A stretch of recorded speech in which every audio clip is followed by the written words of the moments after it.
बगल वाला देखा एकरा का हो गिलो, कहेगा रे हमू मर गिलो रे। दूना मर के अपने आत्मा से बता देखता हमारे शरीर दूर से कैसे लगतो। समझा कि नहीं? अचानक तो वो दिखता नहीं है आपको, आप वो फिल्मी वाला बम मत समझिएगा कि आग लग गया चिल्ला रहा है मामा ठाकुर। वो पेट्रोल बम नहीं है, नहीं समझे? ये रेडिएशन वाला बहुत खतरनाक। ये इसके बाद आता है गामा रेज। कौन सा रे? Gamma ray. आपको पता है शरीर में सबसे गहराई तक कौन जाती है? कौन रे? Gamma ray. आपका शरीर का हड्डी गुड्डी सब छेद छत के चल गए। आदमी उठाना पड़ता है इसे छाइटी में, जैसे गोबर उठाता आदमी। चलो हो चचा। पूरा खत्म कर देता है मार और के परमाणु बम। अच्छा, इनकी गति भी देखिए प्रकाश की चाल से। आपको पता है एक्सरे प्रकाश की चाल से चलता है। टॉर्च जलाने में कितना टाइम लगता है?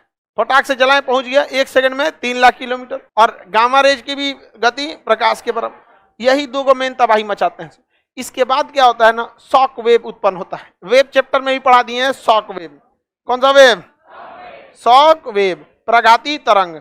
देखिए आपको भी पता है शॉक वेव क्या है। देखिए कोई भी चीज कब लड़खड़ाती है, शॉक कब लगता है? जैसे हमारी दौड़ने की क्षमता है 20 के स्पीड से या 30 के स्पीड से, तो हमको अगर कोई धक्का दिया पीछे से 10 के स्पीड से, तो हम नहीं लड़खड़ाएंगे, क्योंकि हम उसे बैलेंस बना लेंगे।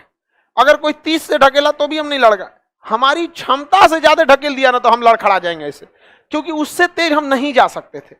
तो हमारे अगल बगल में जो वायु है, ये वायु है या फिर ध्वनि तरंगे है, ये 330 मीटर पर सेकेंड की वेग से ही जा सकती है, इससे ज्यादा नहीं जा सकती है।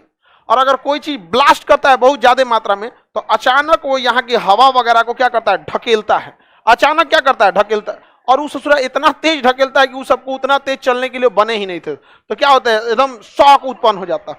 क्या उत्पन्न हो जाएगा? शॉक। और वो इतना शक्तिशाली होता है, किसी भी चीज को ध्वस्त कर देता है। तो ये शॉक वेव आके बिल्डिंग वगैरह को क्या करती है? गिरा देती है। शॉक वेव बिल्डिंग को क्या करती है? गिरा देती है। यहाँ पे पूरी तरह से टेम्परेचर लगभग 300 डिग्री सेल्सियस हो जाता है। पानी कितना डिग्री पे रहता है? 100 डिग्री सेल्सियस पे क्या होता है पानी? अभी कितना कर दिया? तो जो बम के पास के एरिया में रहेंगे 8-10 किलोमीटर के रेडियस में, ऐसे समझ में गया? तो वो सबसे पहला शिकार होंगे किसका? सबसे पहले तो इन्हीं का, कोई भी शिकार इन्हीं दोनों का होगा, लेकिन ये उनको जला के क्या कर देगा? खत्म कर देगा। तो जो पास के एरिया में पकड़ा गए, 10 किलोमीटर के रेंज में क्या हो गया? पकड़ा गए, उनको तो जल के मरना है। और जो पास के एरिया में बिल्डिंग पकड़ा गया, उनको शॉक वेव से। अब बाकी आप अगर 70, 80, 100 किलोमीटर भी दूर है ना, तो ये देख रहे हैं एक्सरे वगैरह निकल रहा है। समझ में आ रहा है ना? एक्सरे और गामा रे जा रहा है यहाँ पे। ये आपको तो चौपट करेगा ही, और डीएनए को भी चौपट कर देगा। अगर बच गए तो बाल बच्चा जो होगा उसके अंदर अपंगता आ जाएगी वहां पर। तो ये बहुत ज्यादा क्या होता है? हानिकारक होता है। क्या होता है? हानि। हमेशा इसे क्या किया जाता है? कंट्रोल इन्वायरमेंट में क्या बनाया जाता है? बिजली बनाया जाता है। कंट्रोल इन्वायरमेंट में क्या बनाया जाता है? बिजली। 1986 में यूक्रेन में एक जगह था बिजली घर, जिसका नाम था चेर्नोबिल। चेर्नोबिल जो जगह था, इसमें क्या बन रहा था? कंट्रोल्ड इन्वायरमेंट में बिजली। अचानक वहां प्रेशर बढ़ गया और वो बिजली क्या गया? ब्लास्ट कर गया। जैसे ब्लास्ट किया बस वो क्या हो गया? अनकंट्रोल।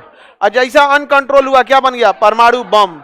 अब परमाणु बम बना तो वहां क्या निकला? एक्सरे। और क्या हुआ? गामा और शॉक। वो खाली जगह पे बनाया गया, सब उधियाइए गया था वहां पे। और टेम्परेचर कितना हो गया? 300। इतनी भयानक तबाही मची थी जिसका कोई हद नहीं। वहां पर सारे लोग मारे गए थे। उसके बाद जो फायर फाइटर आए थे आग बुझाने के लिए, उनके ऊपर लग गया रेडिएशन। किस चीज का? Alpha beta gamma. किसका लगा? Alpha beta gamma. पूरा का पूरा उनका क्या हो गया? शरीर रेडिएटिव हो गया और वहीं पे क्या हो गया? मर गया। जो हेलीकॉप्टर था ना, हेलीकॉप्टर के चारों ओर क्या आ गया था? रेडिएशन। अल्फा बीटा गामा दिखते नहीं, जैसे कोरोना दिखता है। अब हमारे हाथ पे कोरोना रहेगा, दिखेगा? अब हाथ पे कोरोना दिखबे नहीं करेगा, किसी को छू देंगे तो ऊपर हो जाएगा कोरोना। वैसे ही रेडिएशन भी दिखता नहीं है, और लेकिन वो रेडिएटिव हो जाता है। तो बाद में क्या किया गया? उस एरिया में जितना ट्रक, गाड़ी, जहाज, हेलीकॉप्टर, पत्रकार, कैमरा सहित पत्रकार को दफना दिया गया। अंदर कुचा कचा खींचते रहो। हाँ, जिंदा कैसे रहे बकलो? इतना बड़का, अरे काला खांसी, कह रहा है कि जिंदा दफनाया गया था। बताओ इतना भयानक हमला के बाद कहने कौन बचेगा? तेल चट्टा बच जाएगा सब। कॉकरोच, कॉकरोच की बाहरी त्वचा काइटिन की बनी होती है, काइटिन पर इस रेडिएशन का कोई असर नहीं पड़ता। उस सोच क्या हो जाएगा? बच जाएगा। समझ रहा है कि नहीं रहा? बच जाएगा। वहां पर आपके एरिया में जब कभी भी परमाणु विस्फोट हो जाए कभी, तो आप देखिए, अगर आपके अगले बगले में हो गया 10 किलोमीटर के रेडियस में, तो चुपचाप आप जाएंगे, आपको कोई बचा नहीं सकता। लेकिन ऐसा खबर लगा कि नहीं भाई इस जगह पे ब्लास्ट किया गया है, तो आप खबर लगते ही तुरंत आप अपने जगह पे अंडरग्राउंड होना चालू कीजिए, तुरंत का तुरंत। यहाँ पर ऐसे जगह पे जाइए जहां पर हवा वगैरह बहुत ही कम आए, और अपने जितना घर द्वार का विंडो, शीशा, खिड़की सब बंद कीजिए। बेसमेंट में घुसिए, रजाई गद्दा बहुत ज्यादा लगा लीजिए ताकि हवा कम आए, क्योंकि सबसे बड़ा दिक्कत क्या होता है? रेडिएशन। समझ में आ गया कि नहीं? रेडिएशन। और इंतजार कीजिए कि कोई बचाने वाला आए। नसीब अच्छा रहेगा तो कोई बचाने वाला आएगा, आपको मास्क पहनाएगा रेडिएशन से बचने वाला, फिर बचा के ले जाएगा। ऐसा हुआ है एक बार। एक जापान का व्यक्ति था, बिजनेसमैन था, वो बिजनेस करने के लिए हिरोशिमा पे गया था। तो गया जब हिरोशिमा में ना, तो हिरोशिमा जैसे पहुंचा तो हिरोशिमा में ब्लास्ट हो गया, बट वो ब्लास्ट उससे थोड़ा दूरी पर था, तो वहां से वो भाग निकला। रेडिएशन फैलने से पहले क्या हो गया? भाग गया। और फिर वो कहां गया? नागासाकी। जब नागासाकी में पहुंचा तो वो मार दिया उसको। फिर वहां भी वो बच गया। अब जापानियों का नाम अजीब होता है, दिमाग में नहीं आता। अब भाई कोई राष्ट्रपति रहे तो आदमी याद कर लेता है मन से कि भाई 5 साल का फुर्सत हो जाएगा, याद कर लो। होता है कि नहीं होता है? अब नाम ही नहीं ध्यान आ रहा है, लेकिन उससे जो गया नागासाकी में तो हुआ पटका गया। वहां से भी क्या हो गया? भागा वहां पे। अब भाग के गया कहां पे? क्वेटो में। तो क्वेटो में गया तो बिजली गिर गया उसके।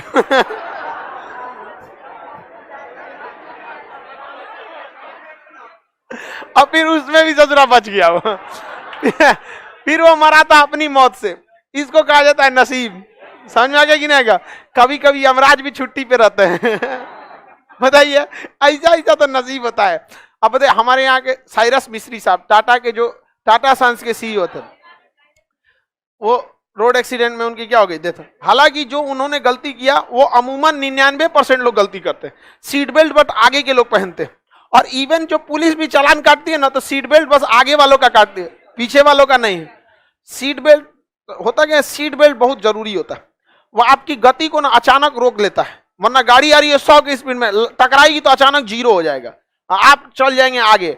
अब वो पता चला सीट जो है आगे, उस पर 100 की स्पीड से अब छाती लड़ जाएगा, सब किडनी, हार्ट, गुर्दा, फेफड़ा सब पचक जाएगा इसे अंदर है। जा भाई, आप खुद से सोचिए ना, आप 50 की स्पीड में दौड़ के दीवार से ऐसे टकराइए तो देखिए क्या हो रहा है। तो सीट बेल्ट जो होता है ना, सीट बेल्ट ये आगे आने नहीं देता। सीट बेल्ट की खासियत होती है, आराम से खींचिएगा तो खिंचाएगा, और जहां जबरदस्ती करेंगे नहीं खिंचाएगा। आपको सीट बेल्ट पढ़ा दिए हैं, फिजिक्स में पढ़ा दिए हैं। आगे बढ़े, किसी को कोई दिक्कत नहीं ना? देखिए, रेडिएशन का मतलब होता है प्रकाश। रेडिएशन का मतलब प्रकाश। ये भी तो प्रकाश ही से हम देख सकते हैं। मोबाइल से निकलने वाले रेडिएशन को हम देख नहीं सकते हैं, लेकिन इससे भी निकलता है। ये वो रेडिएशन है जो हमारी क्षमता के अंदर है, हम इसे कोई दिक्कत नहीं होता। लेकिन यूरेनियम से नहीं। यूरेनियम को येलो केक कहा जाता है, यह दुनिया का सबसे महंगा पदार्थ है। समझ में आ गया कि नहीं आएगा? अब लड़की सब इसका झुमका पहना के नहीं पहनना, काने